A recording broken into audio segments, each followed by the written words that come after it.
Israel is targeting and killing journalists for reporting on the very things that you're about to see in this video. You're not going, Brandon. Just not where you're not understanding that they just hit where we just were. Like, that's an obvious sign.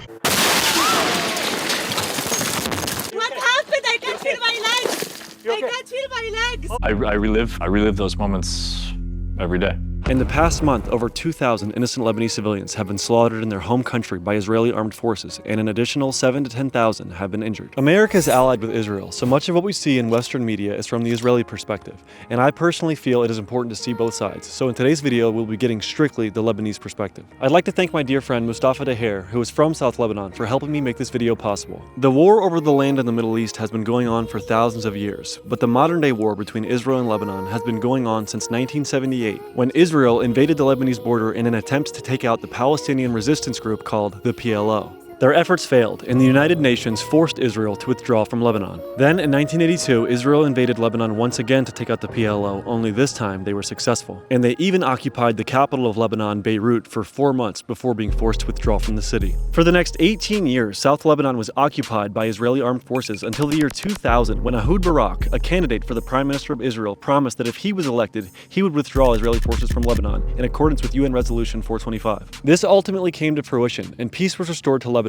for the next 6 years. The peace came to a halt in 2006 when Hezbollah, a Lebanese resistance group, captured 2 Israeli soldiers in an attempt to exchange them with thousands of Lebanese prisoners of war who had been held captive in Israel for decades. After Israel refused negotiations, a failed rescue attempt ensued. And Israel followed this up by bombing Lebanon's only airport, all major highways in South Lebanon, and enacting the Dahiyya Doctrine, which is an Israeli military strategy involving the large-scale destruction of civilian infrastructure in attempts to pressure the civilians to turn against Hezbollah and force them to surrender. The Dahiyya Doctrine resulted in upwards of 1,200 innocent Lebanese civilians being killed and an additional 5,000 being injured. A ground invasion also ensued, where Israel tried to take all of South Lebanon up to the Litani River, but once again, their attempts to invade failed. A major battle took place in the city of Bint Jbeil, where Hezbollah forces forced Israeli forces to withdraw from all the cities in South Lebanon, resulting in the end of the 2006 conflict. Since that year until 2023, Hezbollah has been strengthening their forces, and Israel has been monitoring their every move through drones and various hacking techniques. On October 8th of 2023,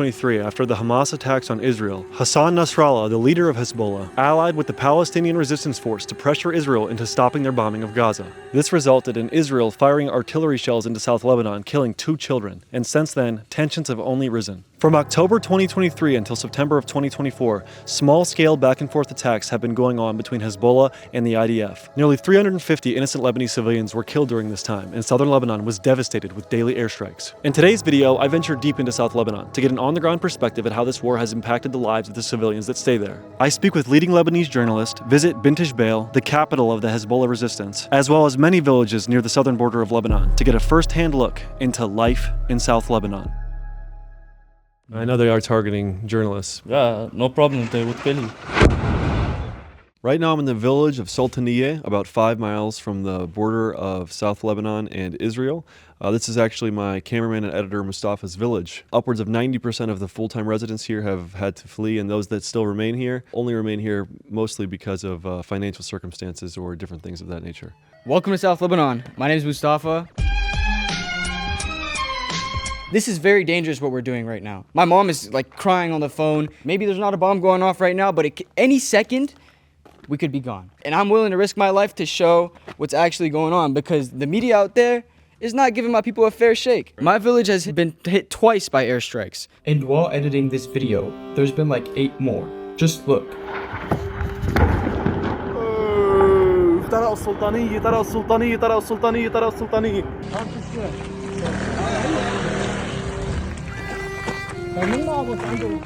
ضرب حد الباب.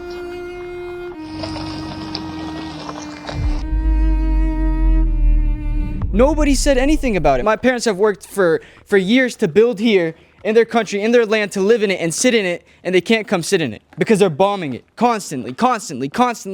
Everybody's scared to come here. There's nobody here. Moustafa and I then went to speak with some of the few residents that remain in Sultaniyeh at a park that is typically booming with locals.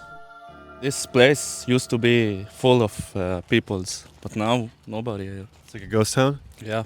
How many people that typically would be full-time residents here have fled the area? I think around 400, 500 people. And then obviously the people who would usually come here to visit in the summertime, they're not returning. So the population seems extremely low. Scared to come. How much fear do you guys feel being here? We are used to. Every day we hear sounds, we see rockets, airstrikes. We used to. Every day you hear the explosions and the sonic booms? Yeah, like last night at 3 a.m. we had rockets coming from us to them. I was hoping to get to a border village. It's not safe. In general, it is so dangerous. They would kill you. They said that they're targeting civilians and journalists in those areas, right? Yeah, of course. Ambulance, everyone. How does it make you guys feel to know that war crimes are being committed and journalists who are just reporting on issues are being actually targeted and hit with multiple strikes? هذا شيء طبيعي لكيان مثل إسرائيل. I think there's a big media blackout about this. Nobody talk about this. انت عم تنقل الحقيقة. Yeah, I guess so. Should we go around the village and see some of the destruction and some of the beauty? Let's go. Sure. Before we went around the village, I had to show Brandon where we actually were. This is the main hangout spot for everybody in the village. Usually during summer, it is really difficult to find a spot to sit. But as you're about to see, it is really empty and abandoned looking. So, Moustafa, would this typically be open at a time like this? Right now, he'd have like a little grill right here making manaish, the little breads. People would be out here drinking coffee. It's a Sunday morning. It would be packed. You'd have problems finding parking. Yeah, there's a foosball table in there. So these businesses are obviously completely suffering and demolished. Oh yeah, he's had to find another job. I know the owner of this cafe, and he's unfortunately not able to open it and make any money from it. It's really rough. Life out here is really rough, especially if you have no other choice. Here's the first location they hit in Sultaniyeh. You can see the rubble and the destruction that was left behind. They're doing this to villages all over South Lebanon. Some villages, 90% of the buildings are rubble like this. How does it make you feel to see rubble like this in your village and bombing happening? أكيد يعني بدك تزعل فوق هيك يعني رفقاتك عم بروحوا وأهلك و100 شغلة وشغلة. هلا مثلا أنا لما ضربوا ولا هيدي اللي هون كنت أنا وقتها بالشغل وسمعنا صوت يعني نقزنا كلنا. طلعت لبرا أنا شفت في دخنة ونار وهيك. قلت إنه هي تحت بالقهوة مطرح ما رفقاتي وهيك. قلت حدا راح وزعلت يعني. I thought maybe my cousin, maybe my friend. I was كنت خايفان يعني بدك تعيش مع المجتمع. You have to keep strong, stay strong, and try to stay with each other because you don't know when you will lose someone you love. You have to live.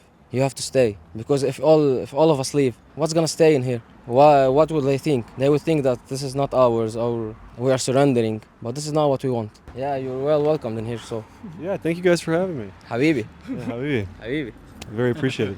So we just came right down like what?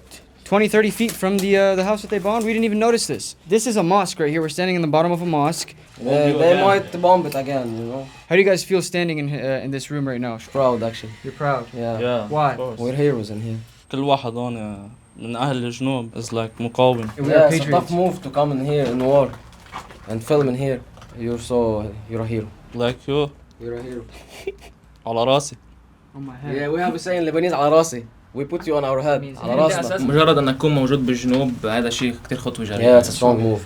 Yeah, it's a strong move from both of you. But this is not the only place they've hit in this village. No, there's another place. Let's go to see it. Here is the second bombing location in the village. There was allegedly Hezbollah members that were here in this house. This was a civilian's house, and it has been decimated and destroyed, as you can see. Were you here as well when this bomb happened? Yeah, we were here. This bomb was like very terrifying. Yeah. Even bigger than the last? Yeah, of course. Everything here turned into dust. The missile used here is bigger than they used up there. It's a smart one, not to kill civilians, only to target the members in there. Well, I'm sure it certainly had an impact on the civilians here the day that bomb was dropped, right? Every neighbor here, they freaked out. Yeah, because like the first strike was on the main road, but here in the heart of the village, you know, so it was more terrifying for the people. From the research I've done, the Lebanese military is not doing much to defend the border. I've been here for 3 days. I haven't seen a single Lebanese military vehicle. All I've seen is the UN. Some people that are Lebanese civilians, they're against Hezbollah. What's your perspective on that? Those people that don't support Hezbollah and the defense of the southern border of Lebanon? Yeah, they're actually so wrong. Because if the military was strong enough to defend our country, we didn't have to need Hezbollah. حزب الله ما كان طلع وما كان نشأ أساساً لو كان في جيش قادر يحمي لبنان. إذا بترجع لورا بالزمن قبل ما ينشأ حزب الله كان في شخص اسمه موسى الصدر كان يناشد الحكومة اللبنانية والجيش اللبناني إنه تعوا احموا لبنان، تعوا احموا الجنوب. ناشدهم أكثر من مرة وما كان حدا يستجيب معه، فأهل الجنوب هن اضطروا يدافعوا عن نفسهم، فتطور الموضوع لحد ما إنه خلص نحن ما عنا خيار تاني إلا السلاح. لو في جيش قادر يحمي لبنان قادر يقف بوجه هيك قوة شرسة كان من زمان حزب الله سلم سلاحه وكان تحت غطاء الجيش. I think it's really interesting to see the civilians of the area obviously have a much different perspective than the American media portrayal. Because you guys aren't under the impression that Hezbollah is a militant terrorist group just committing war acts of terror. لازم تعطي هالصورة بالإعلام إنه نحن إرهابية عشان تعطي عدم شرعية لهالسلاح، عشان تعطي ذريعة على إسرائيل إنه نحن ما عنا قضية حق، نحن إرهابيين، نحن اللي عم نقتلهم مش هن اللي عم يقتلونا. أول شغلة بس القصة مش من هلأ، قديمة كتير يعني. الإرهاب ببلش لما الواحد يتعدى على التاني، ببلشوا يتعدوا عليك بس ترد عليهم لتدافع عن حالك بيقولوا عنك إرهابي. والميديا عامله بلاك أوت كبير على هالموضوع يعني، ما هي تنشر بس الجرائم اللي بتعملها إسرائيل. كل العالم بتعرف إنه مش نحن التيرورست، هن التيرورست. Recently, Bibi Netanyahu, Prime Minister of Israel, said, and I quote, Hezbollah has put a missile in every kitchen and a rocket in every garage of the Lebanese civilians. I said to the people of Lebanon this week, get out of the death trap that Hezbollah has put you in. Spreading things like this across our media is laying the foundation to justify the bombing of any Lebanese home that Israel chooses. My mission coming to Lebanon was to get an authentic on-the-ground perspective inside what is really going on in this war. Personally, I have lost trust in American mainstream media and their biased coverage of many topics, which is why I'm excited to announce the sponsor of today's video is Ground News. Ground News gathers over 50,000 sources from around the world every day and ranks all of these articles from left to right, easily allowing you to see the full picture and the bias behind the news you're consuming. So this is the Ground News website. It costs less than $5 a month, but it's actually worth it. Here's a news story about a recent Israeli airstrike in a southern Beirut suburb. So if we analyze these two headlines, one says, once bursting with life, southern Beirut gutted by Israeli bombs. The other article titled it, Israeli strikes hit southern border after evacuation orders. So as you can see, this headline is sympathizing with the Lebanese people and the destruction of their land, while the other headline is making it seem like it's their fault for not evacuating. And not only that, but Ground News will tell you how factual each article is and if they're biased on the left or the right. Gaining important information like this is critical to break out of any echo chamber you might be unknowingly caught in. My favorite feature is the blind spot feed, which shows you stories underreported by one side of the political spectrum. It helps you see what you're missing if you only read news from the left or the right. So if you would like to uncover the bias in the media that you're consuming and get a better understanding of the world, you can go to ground.news/Buckingham, scan my QR code, or click the link in the description to save 50% on the same unlimited access Vantage plan that I use. Genuinely, I really believe in their service, and if you want to stay up to date on the news in Lebanon or around the world, Ground News is the best place to do it. Now, let's get back into the episode. Are we able to go up there, or is it too dangerous to go up there? Yeah, we can go. Yeah, this place was obviously completely decimated. Look, Moustafa, look, you can still see a bed in there. That's a bedroom. They haven't even gotten their belongings from their shelves. You can see clothing and various items in there. And the bed is still made. Isn't that incredible?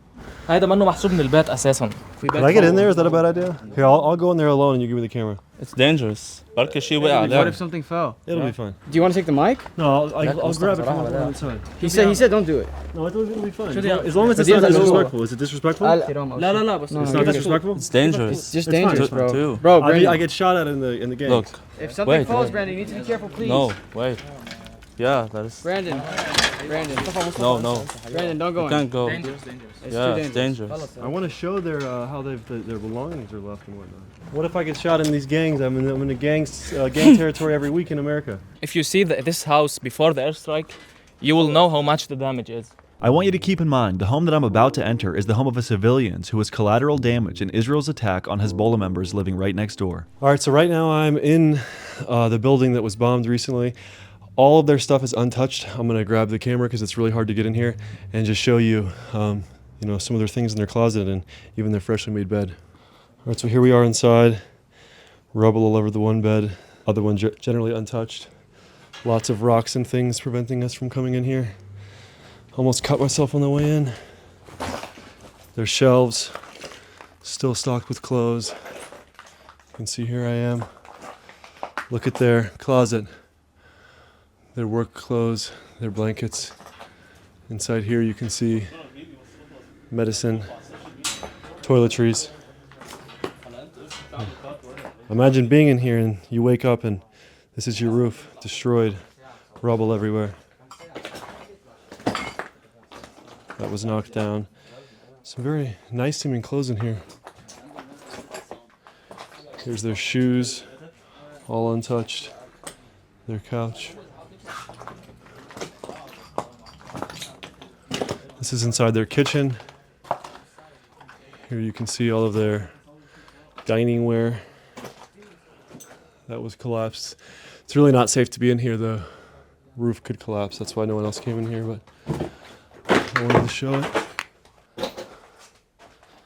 It's the oven. I think that's a washing machine right there, I believe. Here's inside their bathroom. Relatively undamaged here in the bathroom. All right, I'm gonna get out of here before I test my luck too much. Watch your back, watch your back. Yeah. There's a big metal thing next to your left, Brandon, on the Nike, right in your leg right now. Come up through here, you think? Don't or do? Yes, do. Oh. Yeah, thank you. Yeah, it's crazy to see everything relatively untouched in there. It's not the main house that it's been targeted. There was a whole house in here that disappeared. And still, all this rubble and destruction. Turn the camera, what a beautiful and amazing view. This land is incredible. So that's a civilian house that essentially faced some damage. Yeah, a civilian house. Just a neighbor? Oh yeah, it's a neighbor house for this house. Can you see the walls exploding in? Yeah, got damaged. As we were looking at the destruction of the neighbor's home, we heard a voice calling us over, asking if we needed any help. To our surprise, this voice came from a 76-year-old gentleman who is the owner of the house we were just looking at. What is your name? My name is Hassan Yassin. Nice to meet you, I'm Brandon. Hi. How old are you? Fine, thank you, and you? Fine. Fine. How are you? Yeah. I'm doing very good. How old are you? 76. 76. اوكي بيتي هون وارض هون بزرع فيها عايش الحمد لله. صارت الضربه هون هذا الطابق فوق كنت في طابق تاني فوق وانا نايم هون بالبيت الحمد لله ما صار لي شيء ضلينا طيبين.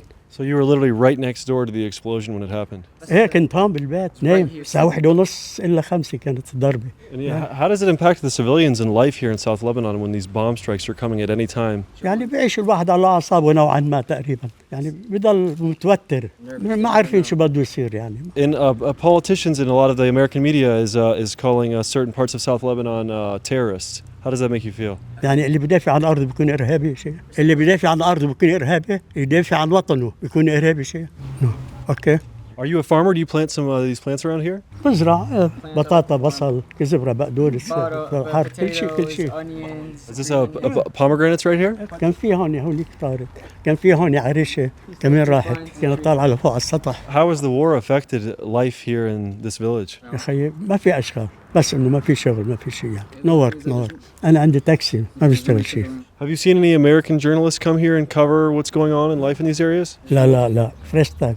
I wanted to come here and speak with you guys and let you guys say what you'd like to say. Is there anything you'd like to say to the people out there? أنا لبنان وطني، كل واحد بيحب وطنه، يعني ما بفضل شيء وطن تاني غيره. أتمنى إنه ضل عايش هون بكرامتي. I don't know if this is an inappropriate question, but I would like to ask, what is the average amount someone makes per day that working here with the jobs that are available? Maximum يعني 10 أو 15 دولار. The average here is $10 a day. Or the max can hit $15 a day. Working from the sun to 9 the hours, night. 10 hours. Yeah. That's like minimum. 15 hours, everything is $10. And a lot of places in America, that's like minimum wage for 1 hour. Yeah, I know. At the lowest paying job. Yeah, we're so low in here.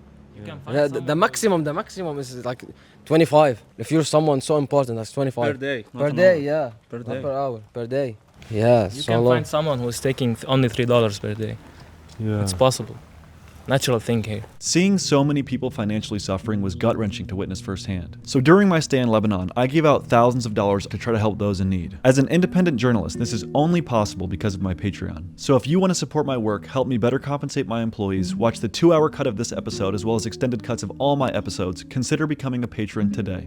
So what was it like here when it first exploded? Did anything happen? كله هون كله رد من هون لفوق على البطون لفوق كل البيت ازاز تكسر هون في حيط هون راح كمان وكله يعني مش الحال الحمد لله زبطنا الله. Did you get any help from anybody outside? اجوا ساعدوني شوي. حبيب قلبي موفق. حبيب قلبي الله يحميك. حبيبي. Thank you so much. Bye. Right now we're in one of these beautiful homes that have been abandoned since the wars came out here in South Lebanon, and we're showing you a little bit inside it. Hey, get this view real quick, Moustafa. Out this window. Look at that, man. Beautiful. Despite the war in Lebanon and all of the chaos and everything that's going on, these lands are undeniably absolutely beautiful, are they not? الكلام ما بيوصف. تعال أورجيك. Now look at this. The nature. Over there is the sea. Around the mountains and nature. Look how beautiful it is. There is a lot of refugees around these villages. Here is safer than the border villages. All right, so we have to be on our way, and we really appreciate your guys' time and having us out here and everything. Is there anything else you'd like to say to the people at home about life here in South Lebanon? First of all, we appreciate you come to here and show the truth about this place, about Lebanon and Israel. Second, في شغلة بدنا نقولها إنه خلي العالم تفتح دماغها بقى. Wake up. Wake up. Wake the fuck up. شوفوا الدمار اللي عم بيصير حواليكم، وشوفوا إنه إسرائيل صارت كتير عم تتعدى على بلاد، وصارت كتير عم تعمل أشياء إجرامية. لازم تبين الحقيقة بقى. العالم مظلومة هون، العالم مظلومة وين ما كان من وراء إسرائيل. في الواحد يستقر هون وكون شجاع، وقد ما كنت شجاع يعني حتضلك ببلادك وما حدا بيقدر يهزك قد ما عملوا وساووا يعني. أنت جبار حتضلك على الأرض إن شاء الله. أنا رسالتي للشعب الأمريكاني، نحن ماننا إرهابية، نحن ماننا ناس نتعدى على حدا، نحن ناس عم ندافع عن حالنا. أي شخص ممكن بس يتسقف شوي عن إسرائيل بيعرف إنه هن مشروع دمار ومشروع احتلال، مشروع سيطر على أغلب الشرق الأوسط كله، وهذا الشيء بيعترفوا فيه بكل فخر يعني وكل وقاحة بيعترفوا فيه. بس نحن دايما بنحب ندير الأذن الطرشة، يعني دايما بنقف مع القوي ما بنقف مع الضعيف كرمال ما يمسنا ضرر. فرسالتي الأخيرة للشعب الأمريكاني، خليكن مع هالقضية، خليكن عم تركضوا وراء قضية الحق، وإن شاء الله بالنهاية نحن منتصرين. American people have to wake up. They have to wake up and see the truth. They have to see that we are not a terrorist. We are the one being bombed. You are the one being fucked every day. They have to wake up. It's not gonna work if everyone thinks we're a terrorist. And so the people have to wake up and they have to make protests for us and for the people in Gaza and everywhere in the world. So we want peace. Everybody wants peace. War is no good for anyone. If me and you have war, we're both losing. Nobody's winning. Mm-hmm. It's a loss. It's not.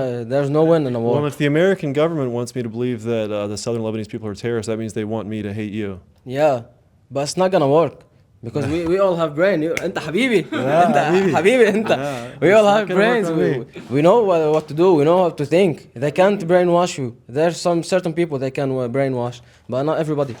And somebody has to say the truth. And the camera helps. So thank you guys so much for having me. I really appreciate your time and everything. Thank you. You're so welcome. Yeah, absolutely. You have to come the next summer. We have to see you. Yeah, we're gonna do some fun stuff and show the beauty. Yeah, I will be back. After seeing Moustafa's village and getting the perspective of the people that live there, we headed to the village of Zrariyeh to speak to Younes, a local pizza shop owner. My name is Younes Hassan Sar'ini from Tebnine. What part of South Lebanon are we in right now? Right now we're in a village called Zrariyeh. It's south of Mortada and a little bit north of Tebnine. Could you tell me a little bit about what's been going on in this area in the past few years? In the past few years? Obviously it goes much deeper than that, but just as of late, just with the war and everything. Before October 7th, it was really quiet on the southern border. After October 7th, Hezbollah picked up the pace. They went into the action. I wholeheartedly agree with them. What's going on in Gaza right now and what's going on in South Lebanon, it should not be going on. We just want peace. We just want to enjoy our lives. They always talk about us how we love death. No, we love life. We're just not afraid of death. When it's for the right cause. Freedom is the right cause. They're doing what Hitler did to them, they're doing to the Palestinians. I'm sorry, I hate to break it down to everybody. Yeah, how do you feel about the label that, specifically the American media, because that's where I'm from, America, labels certain groups terrorists? What does that mean, terrorists? I mean, I heard somebody say, one person's terrorist is another man's freedom fighter. What does a terrorist mean? Because I'm not letting you oppress me, it makes me a terrorist. And then I'm a terrorist. If I'm fighting oppression and that makes me a terrorist, your Minutemen were terrorists then. The Union soldiers during the Civil War were some sort of terrorists to the Southern people, were they not? Everybody could be a terrorist if you want to label them a terrorist. No, we're not terrorists. I mean, you don't see Hezbollah hitting anybody randomly. Hezbollah is hitting all military bases. Israelis are hitting all civilian people. Logically speaking, who's the terrorist? See my man right here? You see my man right here? I love him for that because he's proud of who he is. We're good with that here in Lebanon. We got no problem with it. Just be a good person, my man. That's all we need from you. I've got nothing but welcome arms from the Muslim community here in Lebanon. Everyone's been very kind and hospitable. They very hospitable. portray us as such a backwards people. I'm sorry, we're sitting on 2 folding chairs over here. I used to sit on in America. We're not backwards. We just want to live like you guys want to live. They're passing laws now in America that you can't criticize Israel. I'm sorry, that's a freedom of speech issue. I get to criticize whoever the fuck I want. If we're not allowed to criticize one group of people, then we shouldn't be allowed to criticize any group of people. Anybody. They get to rape and murder and kill children and kill women because God chose them to do that. Do you see the folly in that thinking? I'd like to fact check myself here, but I believe there was a Israeli soldier, IDF soldier, that a man to death and then was lauded on the media as a hero. Yeah, I think it was on Channel 4 News or Channel 12 News. They brought him out as a hero in Israel, yeah.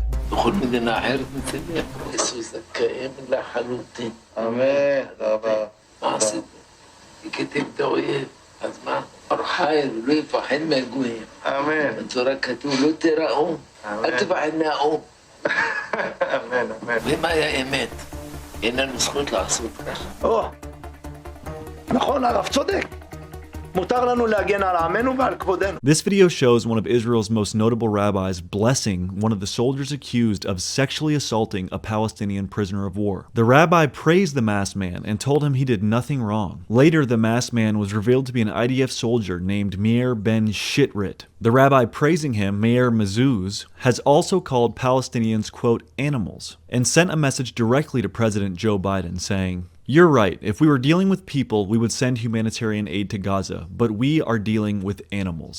There was a criminal investigation launched in Israel after a video surfaced which showed IDF soldiers covering their faces and doing the unthinkable to Palestinian prisoners. This led to protests in Israel in defense of the soldiers and their right to sexually abuse prisoners. 5 IDF soldiers were released after they simply denied the charges.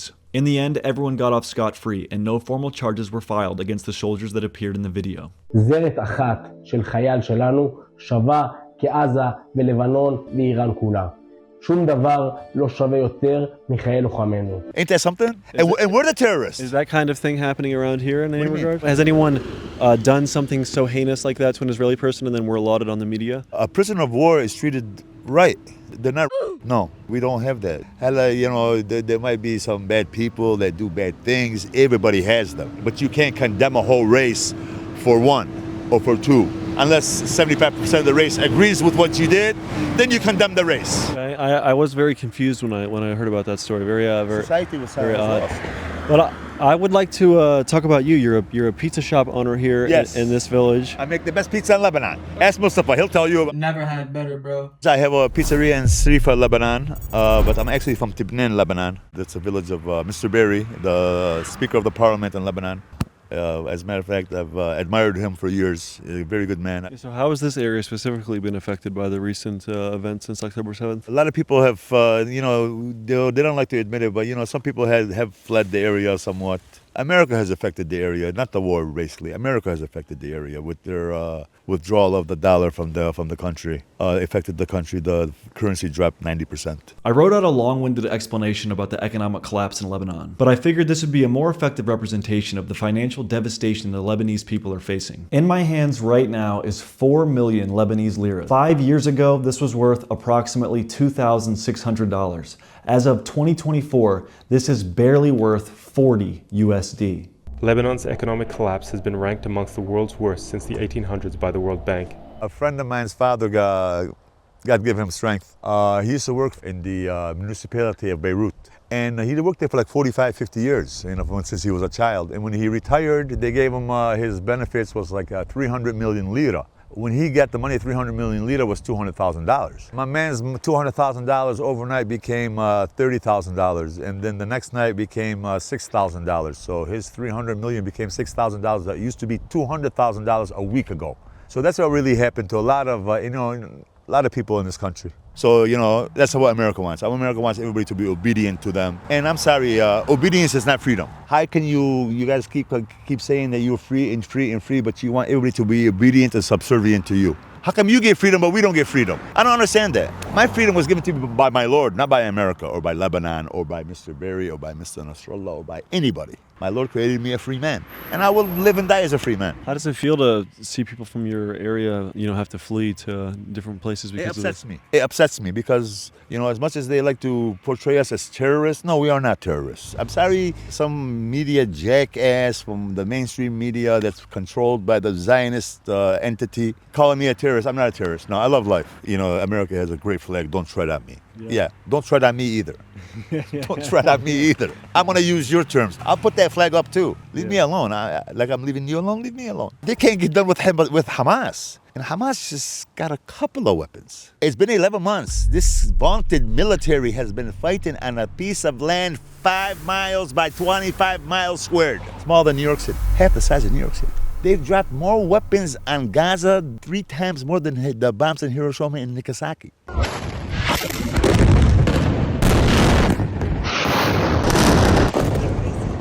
Can anybody comprehend what I'm saying? More than 100 tons of weapons have been dropped on this piece of land. Isn't one of the badges on some of the IDF soldiers a map that shows Lebanon and? Oh, we're talking about the Greater Israel Project. Am I wrong about the badge thing though? Some of them. Is that a real thing? The Greater Israel Project is from the Euphrates River in Iraq. 3/4 of Syria. They even go down to part of Saudi Arabia, a part of the Hijaz. This is what their aim is, Ben Gvir and Smotrich and these right-wing mental people. That's what their plan is. This has been a plan since, I want to say, in the 70s they devised this plan. Greater Israel has been a topic of discussion, especially after Israel's attacks in Lebanon, which revealed a deeper desire within Israel's extreme right to actually begin Jewish settlement in Lebanon. The so-called Israeli Movement for Settlement in southern Lebanon posted a map of the sites of prospective Jewish settlements with all the Arabic names replaced with Hebrew names. To understand Greater Israel, we have to begin with the holy books which lay out the religious foundation of the concept. The idea stems from the covenant between God and the patriarch Abraham, who is promised that his descendants will inherit a land stretching from the Nile River in Egypt to the Euphrates River in modern-day Iraq. This area includes parts of present-day Israel, Palestine, Lebanon, Jordan, Syria, Egypt, Saudi Arabia, and Iraq. This promise is often referred to as the Promised Land, a key part of Jewish belief.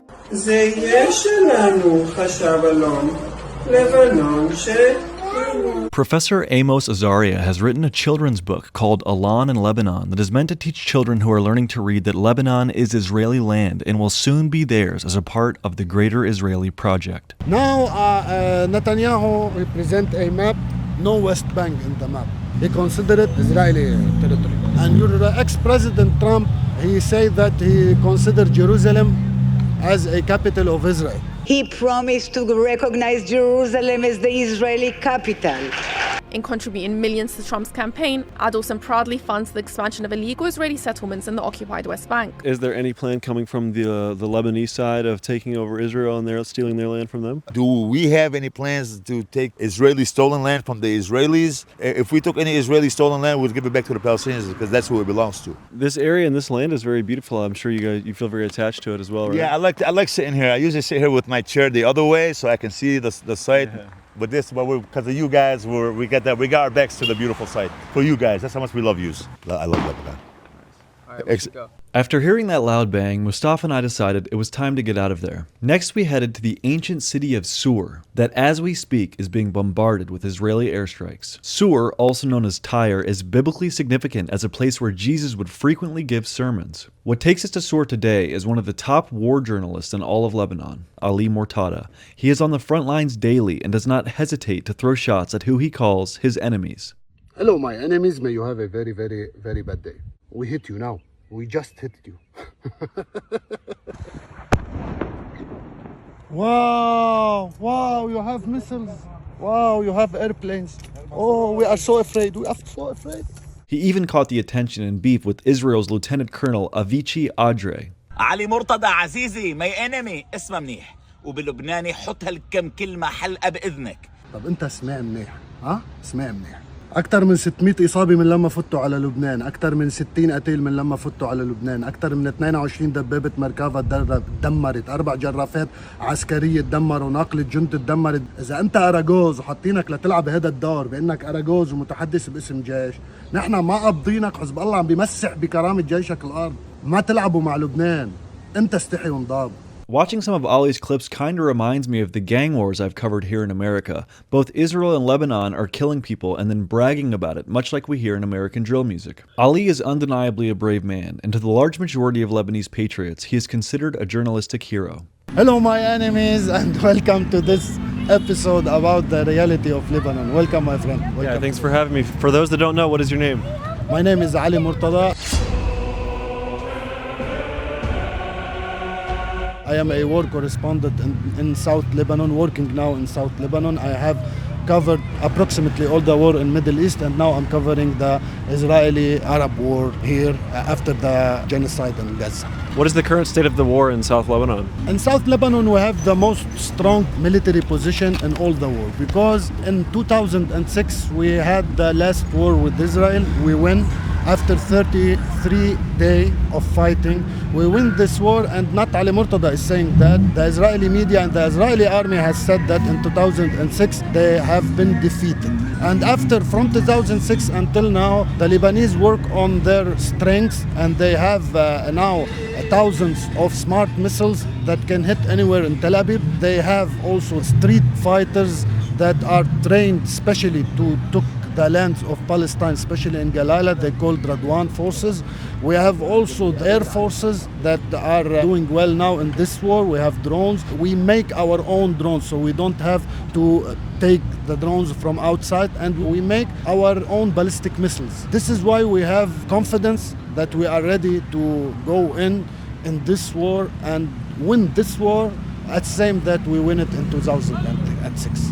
Yeah, you said with some of the missiles and things you're making, it's much more cost efficient, right? Yeah, exactly. Because when you have the power in your hand, and when you can make this power by your own man and your own material, this make you an independency with the strategic goals of the war. This is why you see after 10 or 11 months of fighting now, we are hitting more than 48 Israeli military bases in 11 months. We send more than 100,000 rockets to the Israeli land, and we killed more than 354 Israeli soldiers, and we injured more than 2,000 to 4,000 injury, and you have the whole north in a radiation of 7 kilometers from the Lebanese border. There is no people there. All the Israeli are gone. They left their houses and they are in the run because they think that we are going in. Until now we didn't go in, but maybe we are going to do that if the war continues and if the genocide continues in Gaza. Because all of this position and this war is related of the Israeli crime in Gaza. So what I want to say within your show, we want to talk to the Western people, especially the American people, the people that believe in freedom, the people that fight for freedom, the people that say that you have the right to say whatever you want in whatever of situation. This is a very important belief that the American cultures believe on. Free speech. Exactly, free speech. So why we are banned of talking in social media about our right, about our land, why we are banned to say that they call us anti-Semitic and we are Semitic, and it's a irony. How do you call somebody that is Semitic, it's anti-Semitic? The real story is very simple. In 1948, the British give the land to the Israeli and they say you can bring whatever you want, people in here, and we will give you guns and we will give you money to run this country. And they say the same thing to the Palestinians. And after the war finished, they give the key of Palestine to the Israeli, and from their time until now, they are coming from all over the world here to live here. We have trees in South Lebanon are more older than Israel. Trees. So they are strangers from this region, and they will go out. I want you to film this beach, and you see when you have the land for you, you don't scare. Those guys are now on the beach in front of the military base of Israel, and I don't know if the chance will happen and you hear the sound of the military bomb dropping and the bomb dropping. It would happen in any minute. But us Lebanese, we know how to live. Maybe you hear the music now, and we are in the front line. This city is just distance 4 kilometers from where the fighting is beginning, 12 kilometers from the border, and we are living here and we are not going anywhere. How do you feel about the American media's coverage of the war in the Middle East and how we've labeled things like the war on terror and calling certain sides terrorists and other sides a defense force? You know, I always watch Americans movie. As kids, we were inspired by standing with the good and not the evil from the Americans movie. And we saw the American army always is like a lifesaver for the innocent, and he defend the innocent and he killed the villain and he fight the villain. In real life, I'm shocked how the Americans media are making us the bad guys. And you see, we are the ones who is dying. We are the ones who have. I have a colleague that called Farah Omar.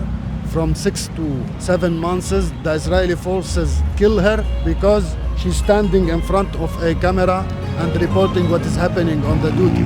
Did you hear about the name of Farah Omar in the media? Of course not. It's very disappointed for us. The Americans sent 50,000 American soldier here. They took it from China. You know, they empty the China front line and they came here just to defend Israel. You pay taxes in your country. If you pay taxes, you or any Americans, half of your taxes is going to this bomb to kill our children and to kill our parents. Ali is not making this up. In the past year, America has spent a record $17 billion in taxpayer money to Israel for military aid alone to help them fight these wars against Palestine, Yemen, Iran, Iraq, Syria, and Lebanon, and simultaneously sending billions of taxpayer dollars to those same countries for humanitarian aid, all while America's own cities are plagued by record numbers of homelessness and drug addiction. I've spent many days here in Lebanon walking around with my cross out and obviously seeming very American. And I've been met with nothing but hospitality and kindness. Yeah, you know, we don't have any problem with the people. For example, we don't have any problem with the Jews.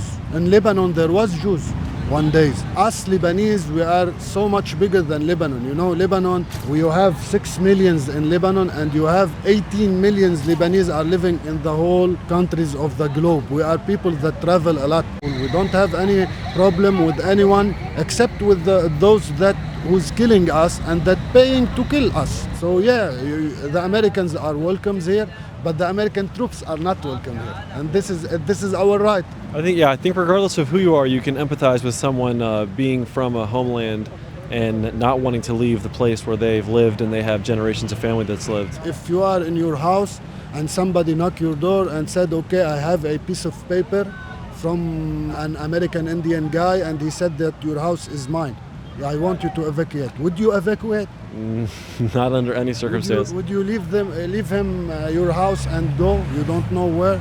This is what's happening with us. Yeah, and I've seen some people in the media and in the politics as well have referred to Palestinians as subhuman. How does that make you feel hearing them say things like that publicly? I'm happy when they say that because it's covered their own truth. I'm happy when Gallant say we are fighting human animals. אנחנו מטילים מצור מוחלט על העיר עזה. אין חשמל, אין מזון, אין מים, אין דלק. הכל סגור. אנחנו נלחמים בחיות אדם ואנחנו נוהגים בהתאם. I'm happy when they say that we are going to make them suffer from hunger and we are cutting water and cutting food and cutting everything and destroy hospitals and destroy schools. It covered the real face and we are waiting this moment. If you see those mountains, in those mountains we have bases, military bases in the mountain under the ground that have more than 100,000 missiles, that have all the coordinates in Israel, all the military bases, all the airport, everything in Israel, and it could launch by a press of button. If they stop the murder and the genocide in Gaza, the decision in Lebanon is to stop the war.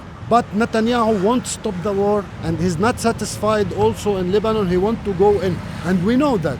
This is why we are preparing ourselves for that. Seeing that you work in press, I wanted to ask, because we've been told by several people that it might be dangerous if I went to the south border of Lebanon wearing press because I could be targeted by the Israelis. Is that true, or do you think that's more of a misconception? No, it's not a misconception. Myself, I lost a colleague that called Farah Omar. with her cameraman Rabi' Ma'mari, with another helper that he helped them by an Israeli drone. And Israeli, they killed more than 127 Palestinian journalists. And here in Lebanon, they killed also Isam Abdullah, and he's a journalist that worked with the Reuters, and they don't care. They killed him. While recording this today on October 25th, 2024, Ali Mortada was injured by an airstrike, and 3 of his closest friends, who are also journalists, were murdered in a targeted attack to kill those who give a voice to the Lebanese people. Later in the video, I risk my life to visit Yaroun, the exact site where Reuters journalist Isam Abdallah was targeted and murdered by 2 Israeli tank rounds fired 37 seconds apart. 6 of his colleagues were injured as well in a horrific war crime carried out by the IDF with the sole intention of silencing anyone covering the reality of life in South Lebanon. I want to do this again and again, just speak up for those people. I want to always remember what happened on October 13. I have wounds all over my body. I have shrapnel still in my body. But this is just pushing me further. Now more than ever, I stick to the field because it's where I belong. And believe me, if they know that you are here now and shooting this interview, they may bandage you or kill you because you are filming the narrative that they don't want the people to hear. I'm talking to you now. Maybe when you put this interview on YouTube, I would be dead. Every day I go to the front line and I get shot at, and the last time it was 500 meters from me, and it was aired on Al Mayadeen channel where I work. جو الاستنفار الكبير الذي يحدث الآن تخرق الطائرات الحربية الإسرائيلية جدار الصوت. I am on air, they see that I am a press and they bomb. Is there anything else you'd like to say to the Americans at home watching this? I swear, when you talk one word about the truth of our cause, you are making a hit more than 100 missiles we send from here. Keep talking because we need your voices. Your voices are hearable. After speaking with Ali Mortada, we decided it was time to go back to Beirut. On our way back, my mom called me informing me that they hit Zrariyeh, the place we were literally just at. And this was the first time they ever hit this place.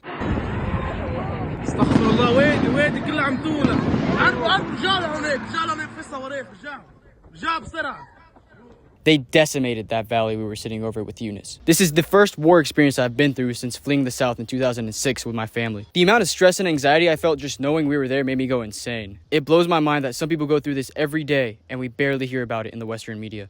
We're not going back! Bro, we're not going back. And the ambulance, my mom's telling me there's no room for the ambulances to go through, bro. We can't go back. Let me talk to Brandon. Talk to Brandon. What's going on, Younes? What's up, my man? How you doing? I'm doing fine. I mean, besides the horrible news. Yeah, it is what it is. We're in a state of war, so sometimes you're gonna hear some bad news. Well, yeah, I still would love to be able to come back tomorrow. It's not a drone. It literally took out fighter jets, bro. This is real shit. This is not a joke. Bro, anything that's any good voice for the Lebanese people is not gonna get out there because of this shit. We're not going back, and if we go back, bro, we're gone. That's it. We got what we got. Alhamdulillah, we got what we got. Younes, please, Younes. Okay.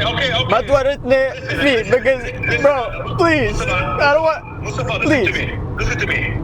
I'm of the mind when a grown man wants to do something, I let him do it, bro. It's on him, it's his life. Yeah, but I don't give a fuck, bro. He's my bro and he's here with me. He's not going by himself. If he's gonna die, I'm gonna die with him.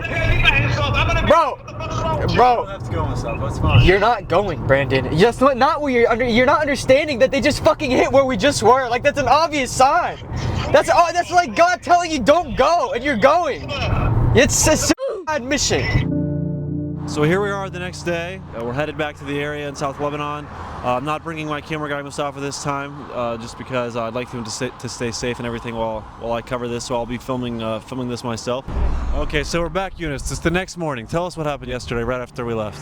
They hit down. It was like down the hill, but yeah, it was near where we were sitting. I might take you by there today to see actually what's going on. We might drive by there. I'm gonna tell you that the same thing. They couldn't mistake my car for somebody else's car, and they could hit us with a little Hellfire missile.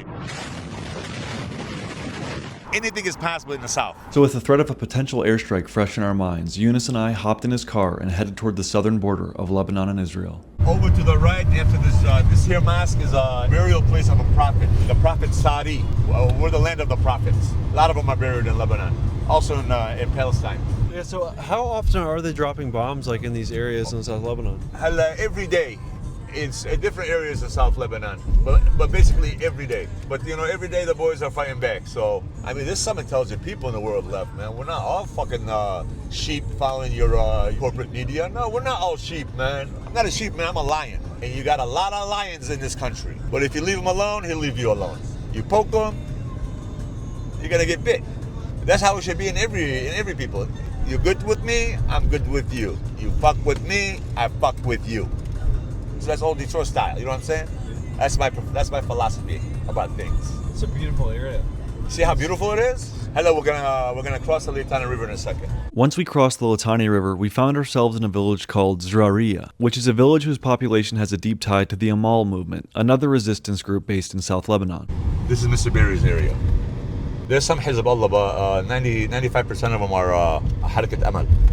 See, these are martyrs of Harakat Amal right there. See the martyrs? Of course, the apple of their mother's eye. Martyrs, but for the right cause, in the cause of the Lord, in the cause of humanity, in the cause of freedom. We're tired of your monstrosities against the people. We just want to be happy. Look what we have! Why the fuck don't we want to live? Come on, man. We live in the Holy Land. Dude, we live where the prophets walked. What are you talking about, man? How they fooled the whole world to think that we're terrorists. The fucking media is so fucking powerful, man. They fooled the whole world. Videotape this beautiful. Look at that. Look how beautiful this is. Right down there is the Litani River. You see it? That's where they want the Hijab to move north of. Like they have a right to tell us how to live in our land. Or where to live in our land. Bunch of interlopers telling me where I can live in my land and where I can fight in my land and how I can help my people in my land. You out of your fucking minds. These are all olive trees right here. The thicker the root, the older the olive tree. You got some olive trees that were here when Jesus was here. Yes, you said these are the exact areas that Jesus walked in, right? Yeah, over here, yeah, definitely. Jesus walked all these lands. We are now officially in Tebnine. Tebnine is the village I'm from, known as the Jewel of the South. Next, Younes and I headed to Tebnine Castle, which is an old fort from the Crusader days. Those right there are pomegranates? Yeah, those are pomegranates. Yeah, there's you got figs over there, pine trees. Over there is Sultaniyeh. We're standing right now in Tebnine. This is Chateau de Tebnine, the old Crusader fort. People forget that they fought wars for this land. They were called the Crusades, you guys. Let's go inside. Are you getting all this? Yeah. Look how pretty it is up there. Look at the architecture. This is where the bowmen used to stand. That's where they used to shoot their bows and arrows back in the day. Come on up here, Brandon. Look at the South, my man. When you have this, why would we be chasing death? Nobody's chasing death around here. We're chasing life, man. Look at that. You got a mosque here, and you got a church up there. Right there's your mosque. Right there's your church right above it. This is Lebanon. And if these sons of bitches would have behaved themselves, you might even have a synagogue somewhere around here. Because we respect our religions, but we just don't respect people that want to oppress us. That ain't happening. That's occupied Palestine up there. You see where the antennas are? Those are Israeli antennas. That's how close we are to occupied Palestine. Well, they're our neighbors. They've been our neighbors for years, until the interlopers came. I mean, the truth got to be spoken, man. I can't convert to the Church of England and then go take Buckingham Palace. I don't have a right to Buckingham Palace. I've never been to England. Just because I converted to the Church of England doesn't give me the right to England. Just because you converted to Judaism doesn't give you the right to Jerusalem. Sorry. I think there's more recent news that Israel was rejecting another ceasefire, just like yesterday. It was never about a ceasefire. It's always about cleansing the land. It was never about Hamas. Hamas was just the vehicle that got them to where they want to go. Don't forget, he supported Hamas for years to have a wedge between them and the PLO. Nobody wants peace more than Israel. But the stumbling block to the road for peace is this demand for a PLO state, which will mean more war, which will mean more violence in the Middle East. He personally opened the Hamas file. He's been giving them money and weapons for years. It just, it came back and bit him in the ass. Let's go, man. Go pick you. I just missed it off camera. There was just an explosion. Yeah, not too long ago, somewhere over there towards the border. We're gonna hear a lot of those on this trip. Look at that, his first pomegranate in the Holy Land. Alhamdulillah. It's a pomegranate my man just picked in the Holy Land. Right off the tree. There you go, Mr. Brendan. Take your taste, my man. Delicious. Yeah, that's really good. You can say now, Brendan, you ate like the props ate when they were here. That's cool. What do you think of this view? Beautiful, ain't it? Hello, we're gonna after we go see my cousin, when we go towards Seoul, we're gonna go down the back way. We're gonna go down this way. We're gonna try to go through the places that were here yesterday, if you don't mind. Yeah, of course. Okay. If it wasn't so foggy, clouded up, you know, there might be Semtex smoke. You don't know. There could be smoke from bombings. But you can see the Mediterranean from here. Very pretty. Come, you pick this one. Look how nice and purple it is. Take your bite, my man. Ain't it nice to have this around? Look at that. Look how nice and juicy. Right up from the inside. It's like that. It's like eating sugar. And they say, we love death. Shut the fuck up, Netanyahu, you dumb motherfucker. Who the fuck loves death? Quit fucking telling that lie. Let people believe that lie. So your family's had land here for a while. I don't know if my uncle, I think he bought it after the Israelis left in 2000. He came and bought this land. Our ancestral home was up in the village where my uncles grew up, my dad grew up. My grandfather's actually from the Bekaa Valley, from a village called Zrariyeh. That's where we're originally from. How far are we right now from the border? Between 7 and 10 kilometers. Come on, we're gonna get closer to the border. Yeah, we've made out with the loot here. Look at all that stuff we got. Explain to me the checkpoint that we just went through and where we're at. That's checkpoint Beit Yahon. Beit Yahon is where we're at right now. It's been hit a couple of times. Actually, it's been hit recently in the last couple of weeks. Beit Yahon. We're going towards right now the capital of the resistance in Lebanon, Beit Jbeil. We're heading towards there right now. That's where during the July war, during the ceasefire, the Israelis wanted to come and plant the Israeli flag where Sayyid Hassan planted the Hezbollah flag in Beit Jbeil. They said, we'll give them a ceasefire and maybe those guys will go away.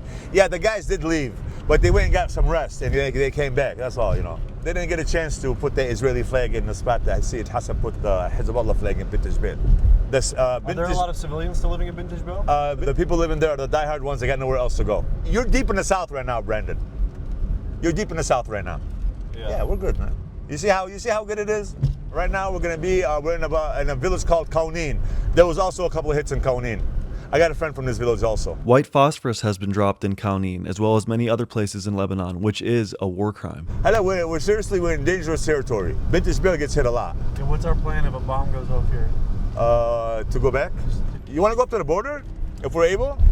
If we're able, and you feel like it's not a serious, you know. They can hit us anywhere, dude. We don't have to be just on the border for them to hit us. They can hit us anywhere. It's like that hill over there. Yeah, I'm down to go to the border if like it's not going to offend anyone or the people here. Dude, you're with me. You're in the car. You record the way you're recording. You're good to go. Nobody got nothing on you. We're not spies. We're not traitors. And I love my resistance wholeheartedly.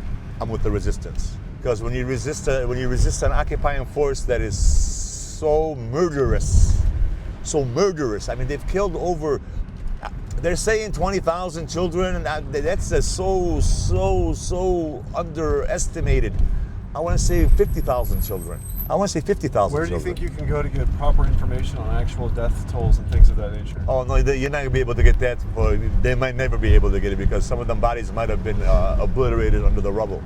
Because you got to remember, whole families have been eliminated. From grandfather to the youngest have been eliminated. They no longer exist. Bloodlines have been around since the day of Jesus Christ. They no longer exist because of the Israeli entity. Dude, we are now very deep into the south. We're like a hill away from occupied Palestine. Is the airstrike in this area much more probable, would you say? Yeah. Yeah. If something bad were to happen to you, what would you want to say? Listen, I just want to apologize to my children for being a bad father. I wish I could have been better. To my ex-wife, go fuck yourself. And to everybody else, peace out. Love y'all. Yeah. Life is life. It is what it is. Yeah, I tried my best. Yeah, I came up a little bit short. My bad. I always want to say I love my family and everyone, and of course I love them. Look, not all of them, but you know some. You can end up at 34 dead with a heart attack, where you can live a long life. I think you have to live your life and take risks, and also not be afraid, live in fear. So we're actually, me and Brandon right now, we're actually right along the border. Like over there is occupied Palestine. We're gonna try to go to Mortada Ras, so we can actually Mortada Ras is a high plateau overlooking occupied Palestine. Take a signs of that. Take a picture of these here. Occupied Palestine this way. You got Mortada Ras, Aitaron, Blida been getting hit a lot. Martyred Journalists been getting hit a lot. Moustafa been getting hit a lot. Aitaron been getting hit a lot. All those right there on that sign, they've been getting their. The extravagance of these houses are astounding. You see that? So close to the border and so close to... And look how they built them. That's like one house. Look how big it is, dude. How many square foot is that? I think I took a wrong road, but it's all one road. It don't matter. I think I should turn around. This is taking us way deep. This is taking us to the towns that are getting hit on a regular basis. At this point, we were between Marun al Ras and Yarun, and I began getting a very uneasy feeling because there was destroyed buildings all around, and we've been driving for nearly half an hour, and there wasn't a single car or human anywhere in sight. I say if you don't know where we are, we should probably turn back around and get to where we know where we are. Yeah. Okay. Do we see the border? Over there's occupied Palestine. Yeah, that's occupied Palestine. We're gonna go that way right now. I'm actually surprised that there was nobody telling us where you're going. I'm actually very surprised. So you didn't even think we would get this close? I didn't think they would let us. I didn't think anybody would allow us to get this close to the border. Yeah. I'm gonna be honest with you. I'm fucking flabbergasted.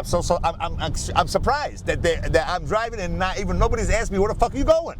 In these scenes, we are less than a kilometer from the border, in the epicenter of the ongoing ground invasion in South Lebanon. Not a single person lives in these villages, and locals consider it to be a death trap to even drive through. Looks like over here has been some hits. Yeah, you don't see many cars in this area. No, you don't. I think it's empty. I think the people are all gone from these villages. I don't think we're supposed to be here. Honestly, I don't think we're supposed to be here. Because we're on the border, dude. The border's right there. Look at all the wires down. Oh my gosh, look at this. Yeah, that's a house that was blown up. You got it? You getting it? We'll get it on the way back down if we live that long. We expected there to be checkpoints, but the area of Yarun is so dangerous that even the military had taken their posts down and evacuated. We haven't seen a single person or a car in a while now. In a while, yeah, you're absolutely right. Okay, down there, dude, is occupied Palestine. We're gonna come up on a ridge pretty soon. You can see it, dude. It's kind of eerie that we haven't seen nobody. It's a ghost town, yeah. It's kind of eerie. Okay, you see it? That's occupied Palestine. Take a look. That's occupied Palestine. Let me see if we can see the blue line from here. Let me see. The blue line is not that far. It's like right down Look, here. they bombed right here. Yep. But over there is empty too, though. Over there is empty also. Not only over here is empty. Dude, let's get the fuck out of here. I'm kind of getting a little freaked out. This whole time I had been following Younes's lead, so when he looked at me and said he was freaked out, I was absolutely shitting myself and ready to get the fuck out of Yarun. Let's get the fuck out of here, man. Look at this house, empty. The door's wide open too. You never see your doors wide open in the South like that. Dude, this shit is eerie. Yeah, no, it's eerie. What are you doing? Why are you pointing? Look at it, dude. Dude, we're really taking a risk being over here, honestly. Because a drone can be flying overhead and, you know, put your ear outside the window so you can hear a drone in the sky, my man. I don't hear anything right now. Yeah, listen, but we're gonna get the fuck out of here anyway. Because, dude, it really, right back there, I felt a little unease. I had an unease feeling. We should speed out of here. Speed? No, we're not gonna speed, dude. Speed means we're doing something wrong. We're not doing nothing wrong. Which way did I come the first time? Where was that sign we were reading? I told you this is where all the villages are. This sign? I don't know. Should we look on the map? No, we're just gonna look up at the sign.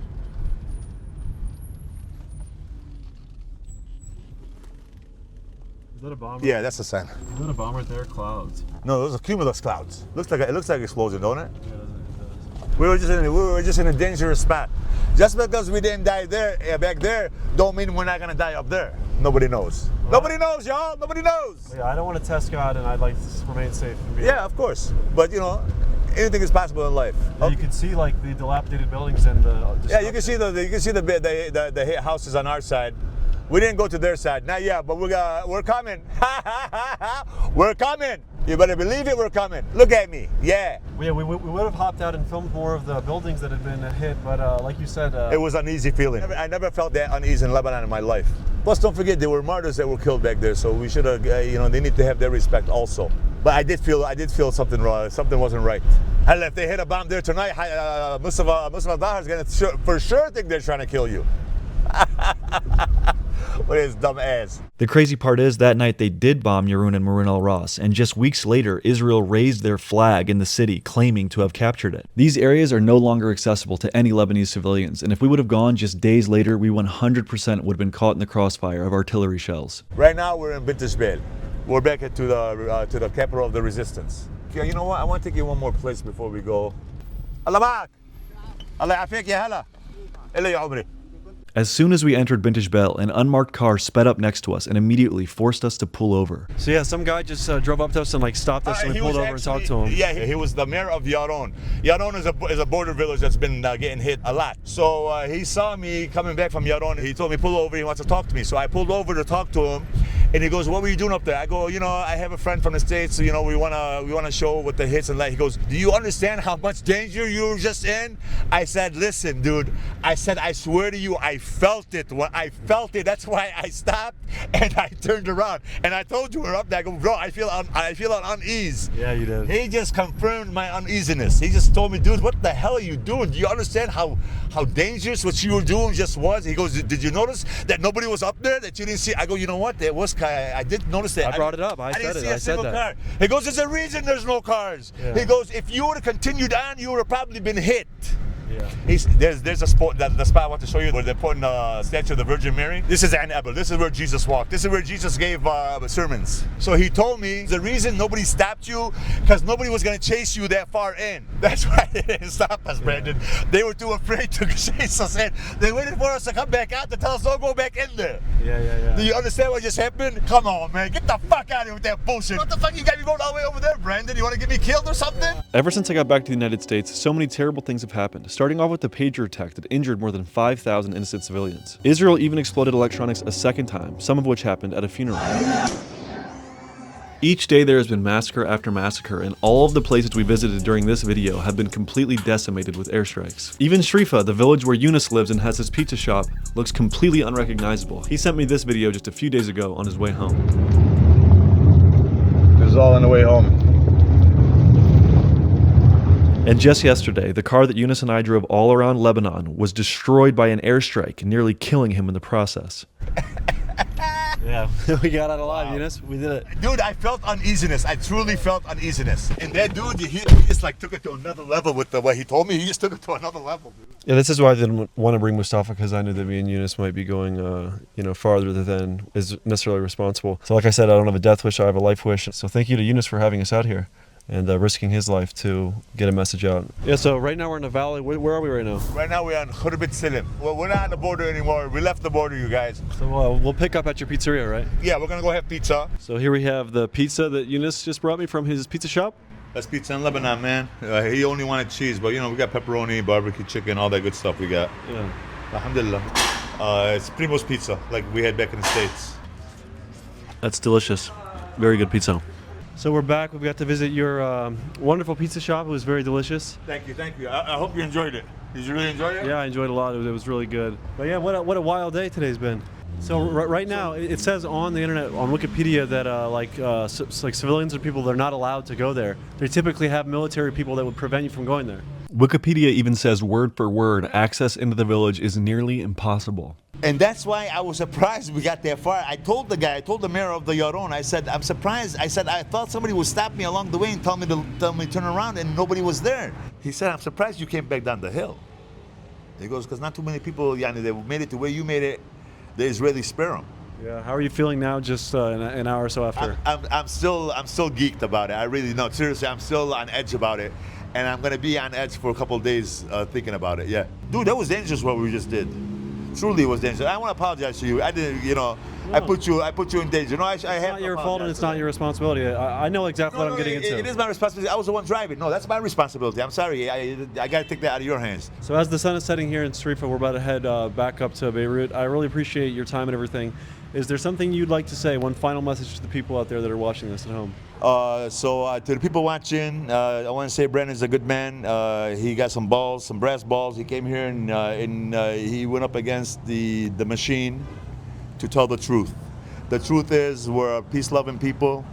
We just want to raise our children in peace and prosperity, and we want to be left alone. And since we have the interloper entity, the Zionist entity to the south of our borders, that will not happen. So until we remove them from the equation, then we can go back to living our lives. Like I showed Brandon today, we drove around the South, and I showed him the beauty of the South, and I asked him who really wants to kill himself and deny himself this beauty.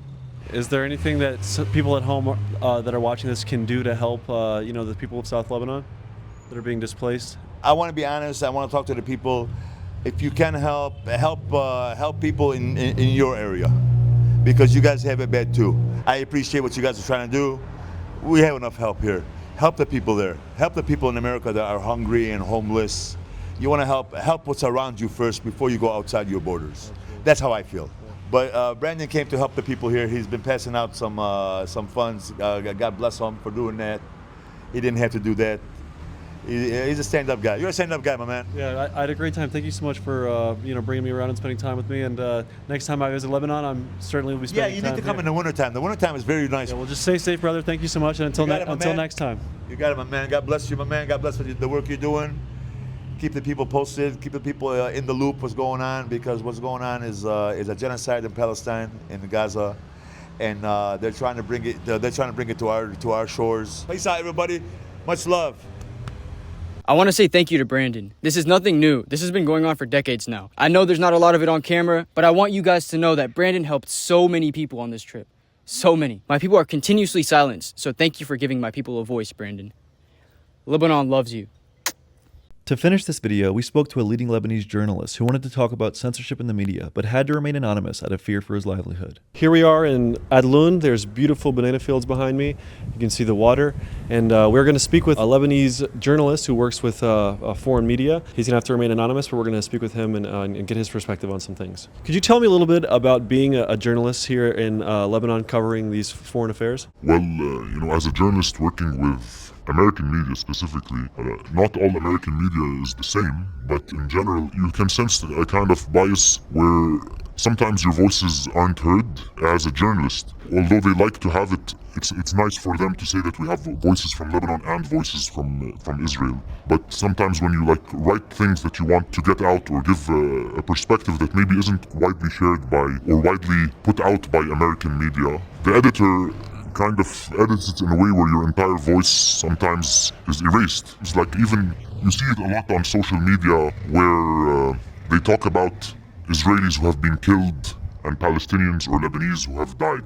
They use different words. And so one time I wanted to fuck with the editor because it's never happened to me.